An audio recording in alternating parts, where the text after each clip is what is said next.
Why do those who shout the loudest possess the least to actually communicate? This question echoes quietly in anyone's mind who has felt suffocated by others' relentless clamor. It reveals one of humanity's most unsettling truths: arrogance masquerading as wisdom, dominance disguised as leadership. Schopenhauer grasped this dynamic intuitively. He saw the world as a stage where the most hollow performed the grandest spectacles.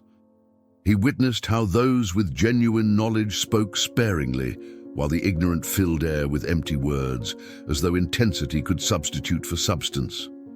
Picture a boardroom where someone completely dominates every discussion. They interrupt everyone, raise their voice whenever others attempt to contribute, gesture dramatically to maintain focus. This person isn't sharing knowledge, they're performing desperate validation seeking. Their noise doesn't signal strength, but profound insecurity, requiring constant feeding through others' submission. This phenomenon multiplies exponentially in our digital era. Social platforms became theaters where loud arrogance finds fertile ground. People who never studied subjects feel authorized to lecture about them, provided they speak loudly enough with sufficient conviction to impress the unsuspecting. Algorithms reward scandal, not wisdom. Schopenhauer recognized that this compulsive need for noise revealed something deeper about human nature. Those who truly possess knowledge carry natural humility, born from understanding how vast the universe of the unknown remains. They know each discovered answer generates 10 new questions, therefore they speak little, not from shyness, but from wisdom. The loud person, conversely, inhabits dangerous delusion. They believe knowledge measures in decibels, that authority conquers through vocal volume. They don't realize each unnecessary word merely confirms their ignorance to those who truly know how to listen. Consider that relative who always holds strong opinions about everything, never allowing conversations to flow naturally without becoming the protagonist. It's no coincidence these people frequently know very little about subjects they debate so vehemently. Noise becomes smokescreen, desperate attempt to occupy space they cannot fill with content. Schopenhauer viewed this dynamic as among the clearest manifestations of human vanity. Vanity isn't merely wanting to appear attractive, it's the pathological need to be seen, recognized, constantly validated by others. The loud person doesn't speak to communicate, but to exist. Each word screams desperately, "I'm here! Pay attention to me! I exist!" But cruel irony exists in this mechanism. The more noise someone produces, the more they reveal their own emptiness. Like a drum, the emptier it is, the louder the sound when struck. Those who genuinely have something valuable to express don't need to shout. Their wisdom speaks for itself, creating natural magnetism that attracts people genuinely interested in learning. Strategic silence from the truly wise isn't passivity, it's concentrated power. When they choose to speak, each word carries weight, every phrase has purpose. They don't waste energy trying to impress audiences incapable of comprehending the depth they offer. Recognizing this difference constitutes the first step toward freedom from loud impositions. When we understand that volume doesn't indicate truth, that insistence doesn't signal knowledge, we begin developing natural immunity against those attempting to dominate us through noise. The arrogance of the loud operates through precise psychological mechanisms, which Schopenhauer decoded with social surgeon's precision. He observed these people function as emotional predators, draining others' energy and attention to feed a hungry ego that never satisfies. They possess refined ability to detect environments where they can establish dominance.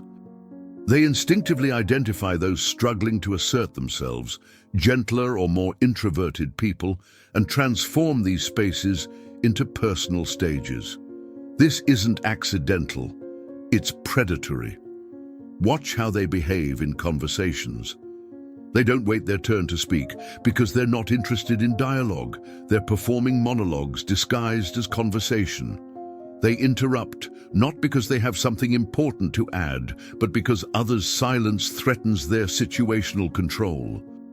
Schopenhauer understood this compulsive need to control conversations revealed profound ontological insecurity. The loud person lacks certainty of their own existence and requires constant confirmation from others to feel real. Each interruption attempts to forcibly insert themselves into others' reality. These individuals develop sophisticated arsenals of manipulation techniques. They weaponize vocal tone, raising volume whenever they sense losing situational control. They employ dramatic gestures to maintain visual attention. They tell lengthy, unnecessary stories to monopolize available time. Perhaps the most insidious technique involves subtle disqualification of others' silence. They make comments like, "Someone's very quiet today," or "seems like someone has no opinion about this," transforming quietude into embarrassment. They force others to participate in games where they always win because they know the rules they created. The psychological impact devastates those unprepared. More sensitive people begin questioning their own worth, wondering if they truly have nothing important to contribute. Introverts feel pressured to speak more than they'd like, betraying their nature to avoid being judged inadequate. Schopenhauer saw this social imposition as among the subtlest forms of tyranny. It leaves no physical marks but destroys self-esteem and natural confidence. It creates artificial hierarchy where the loudest occupy the top, not through merit, but through aggression. Liberation from this toxic dynamic begins with understanding we're not obligated to participate in others' performances. We don't need to respond to provocations, fill uncomfortable silences, or prove our worth through word quantity. Conscious silence becomes a powerful weapon against loud arrogance. When we refuse to feed their attention needs, when we don't offer expected resistance, when we simply don't react to drama they attempt creating, something interesting happens. They become uncomfortable. Loud people depend on others' reactions to maintain their performance. When that reaction doesn't come, when they encounter only serenity where they expected submission or confrontation, their game loses meaning. It's like an actor trying to perform for an empty audience. The strategy isn't becoming rude or aggressive in response. It's simply not participating in the game. When someone tries interrupting us, we calmly finish our sentence before giving space for them to speak. When someone tries provoking us, we respond with genuine questions instead of defenses. When someone tries monopolizing conversation, we simply don't contribute fuel that maintains the monologue. This approach reveals something fascinating about human nature. Truly confident people don't need to shout to be heard. Their presence suffices. When they speak, others stop to listen not because they were forced to, but because they sense something valuable being shared. Developing this silent presence is a gradual process. It requires unlearning cultural equation that equals much talking with having value. We need reconnecting with ancient wisdom that understood silence as superior communication form. The paradox is that the less we speak, the more people want to hear what we have to say. The less we need to prove our worth, the more valued we become. The less noise we produce, the more magnetic our presence becomes. Transforming our relationship with loud people represents far more than simple social behavior change. It's awakening to a completely different way of existing in the world, one Schopenhauer considered essential for true human fulfillment. When we finally understand we don't need competing in the attention marketplace, something profound liberates within us. Energy we previously wasted trying to defend or prove ourselves can be redirected toward much higher purposes. We discover we have far more mental time available when we're not constantly processing others' noise. This liberation creates space for developing what Schopenhauer considered fundamental: contemplation capacity.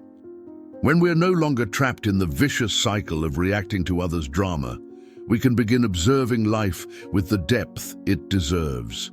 We develop clearer perspective about ourselves and others. The irony is that when we stop trying to impress others, we become genuinely impressive, not in the superficial theatrical way of loud people, but authentically touching people at deeper levels. Our presence becomes refuge for those also tired of constant noise.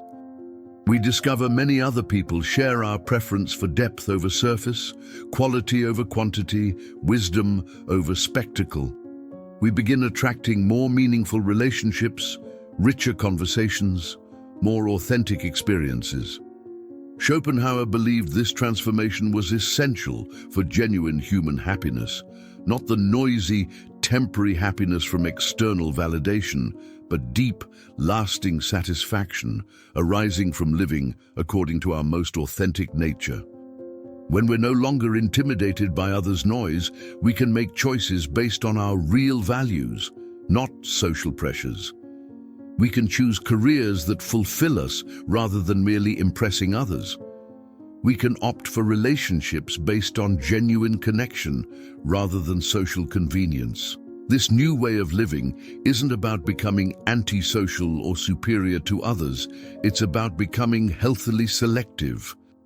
We recognize our energy is limited and precious, choosing to invest it in people and activities that truly add value to our existence.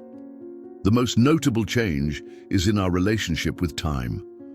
When we're no longer spending hours trying to deal with loud people's drama, we discover time for pursuing genuine interests, developing real skills, cultivating deep relationships.